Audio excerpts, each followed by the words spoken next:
కూడా అల్లు అర్జున్ గారు కూడా ప్రమోషన్లు పెట్టుకోవాలి, ఆ థియేటర్ యజమాని కూడా చాలా జాగ్రత్తలు తీసుకోవాలని కోరుకుంటున్నాను. Right, okay okay.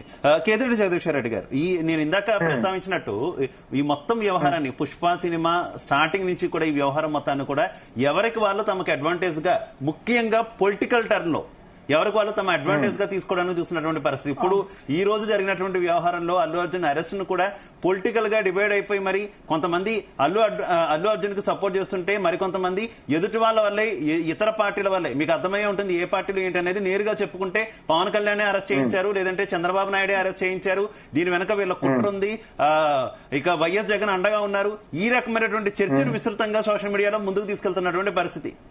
ఏం చెప్తారు? ఈ లక్ష్మీపార్తి గారు మాట్లాడున్నారు, చంద్రబాబు కుట్ర ఉంది దీని వెనకాల అని.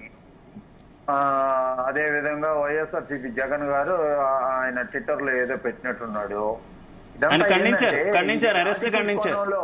అది ఇది రాజకీయ కోణంలో మనం ఆలోచించదగ్గ విషయం కాదు. ఎందుకంటే ఏదో ఒక సెలబ్రిటీ కాబట్టి దానికి ఒక రాజకీయాన్ని జోడించి అదేదో ఆ శిల్పా రవికి క్యాంపెయిన్ చేశాడు కాబట్టి ఆయన వైఎస్ఆర్సీపీ అని చెప్పి ఈ రోజు వైఎస్ఆర్సీపీ అడ్వకేట్ వాదించాడని. అతను చిరంజీవి గారి ఫ్యామిలీకి, కొంచెం అల్లు అరవింద్కి వాళ్ళందరూ క్లోజ్. అతను నిరంజన్ రెడ్డి అని ఆయన ఫస్ట్ సినిమా ఫీల్డ్ లో అసిస్టెంట్ డైరెక్టర్ గా ఉన్నాడు, ఆ తర్వాత నిర్మాత, ఆ తర్వాత నిర్మాత, ఇప్పుడు నిర్మాతగా మొన్న కూడా ఒక సినిమా తీసుకున్నాడు. మధ్యలో ఆయన లా చదువుకొని ఆయన లా ప్రాక్టీస్ లో ఉన్నాడు.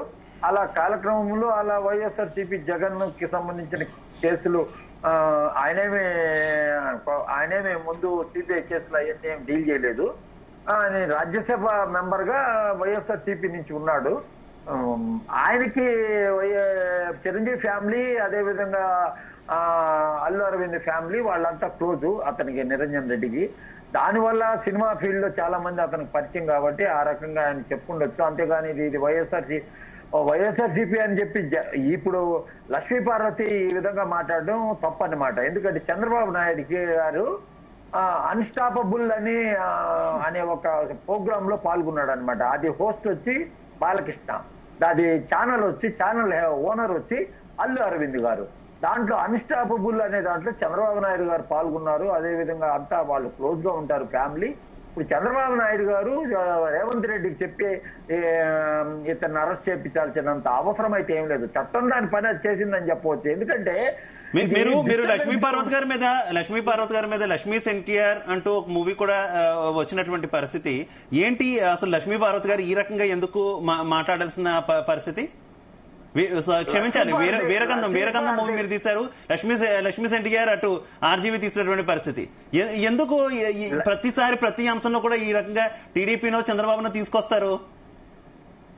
మొన్న ఆమె ఒక స్టేట్మెంట్ కూడా ఇచ్చింది. ఏం చెప్పిందంటే రెడ్ బుక్ లో నా పేరు కూడా ఉంది అని. ఆ రెడ్ బుక్ లో ఏది లోకేష్ రెడ్ బుక్ లో నా పేరు కూడా ఉంది అనింది. ఈమె చూసిందా ఏంటి? అతను మ్యూట్ లోకి వెళ్ళారు జగదీశ్వర్ రెడ్డి గారు, మ్యూట్ లోకి కంటిన్యూ చెప్పండి. అలా రెడ్ బుక్ లో పేర్లు అయ్యి ఉండే పని అయితే ఎప్పుడో రాజకీయంగా, ఇప్పుడు లక్ష్మీపార్వతి ఎప్పటి నుంచో చంద్రబాబు నాయుడు గారిని తిరుగుతుంది కదా, ఏదో ఆయన అధికారంలో ఉన్నప్పుడు ఏదో ఒకటి చేస్తుండేవాడు కదా. ఇప్పుడు లక్ష్మీపార్వతి గారిని వాళ్ళు అసలు రెడ్ బుక్ లో ఎక్కిచ్చారు అది ఇదని చెప్పుకొని ఊరిన జగన్ దగ్గర మనలో ఉండేదానికి చెప్తుంది. ఇవన్నీ ఏంటంటే ఈ రోజు రాజకీయ కోణంలో తీసుకుపోవడం తప్పు. ఇది చట్టం దాని పని చేసిందని చెప్పవచ్చు పోలీసులు. ఎందుకంటే అందరు కూడా టక్ అంటే దీన్ని ఏం చేస్తున్నారంటే, ఇప్పుడు వాళ్ళు కరెక్ట్ గా ప్రొసీజర్ ప్రకారమే పోయారు పోలీసు వాళ్ళు. కరెక్ట్ గా ఏం చేశారు, 11:45కి అరెస్ట్ చేశారు. అరెస్ట్ చేసిన తర్వాత ఇమీడియట్ ప్రాసెస్ చేశారు. 11:45కి ఎందుకు చేశారు? లంచ్ మోషన్ అనే దాన్ని మూవ్ చేసేదానికి ఉండదన్నమాట. 10:30కి లంచ్ మోషన్ కి మాది ఒకటి ఉంది అని చెప్తే వాళ్ళు ఒక స్లిప్ ఇస్తారు కోర్టులో. ఆ స్లిప్ బేస్ చేసి వాదించాల్సినంత అవసరం ఉంటే ఆ అవకాశం లేకుండా ఇది ఎక్కడ హైకోర్టుకి వెళ్తుందో అని చెప్పి అనుకున్నారు. కానీ ఏదో రకంగా దాన్ని ఎట్లో మాది ఒక పిటిషన్ ఉంది కాబట్టి ఈ విధంగా అరెస్ట్ చేశారు కాబట్టి అని చెప్పి దాన్ని వాదించడం జరిగింది. లక్ష్మీపార్వతి మాటలు మనం పట్టించుకోవాల్సిన అవసరం లేదు. దీనివల్ల ఏంటంటే సినిమా వాళ్ళకి రాజకీయాలకి సంబంధాలు పెట్టి వీళ్ళని బాగా ఇబ్బందికరంగా తయారు చేస్తున్నారు అనమాట. సినిమా వాళ్ళకి రాజకీయానికి సంబంధం అనేది ఉండకూడదు. వీళ్ళు సినిమా అనేది ప్రజల్ని ఎంటర్టైన్మెంట్, అదే ప్రజలకి అన్ని రకాల ఆహ్లాదాన్ని కలిగించేదానికి సినిమాలు అనేవి పనికొస్తాయి. అంతవరకే ఉండాలి. కానీ వీళ్ళు రాజకీయాలు అంటారు, ఆ సినిమాలు వదిలేసి రాజకీయాల్లోకి వెళ్ళాలి. ఈ రోజు రేవంత్ రెడ్డి గారి గురించి మాట్లాడుతున్నారు.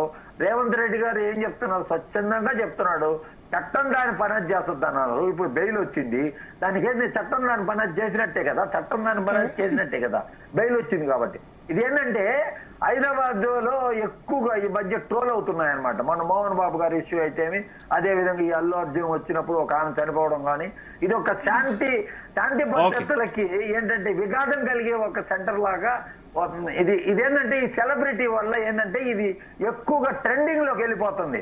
ఈ ట్రెండింగ్కి వెళ్ళినప్పుడు పోలీస్ ఏం చేయట్లేదు అనే ఒక భావం ఉండింది. కాబట్టి పోలీసు వాళ్ళు వాళ్ళ పాత్రను వాళ్ళు పోషించారు, ప్రభుత్వం వాళ్ళ పాత్రను వాళ్ళు పోషించారు.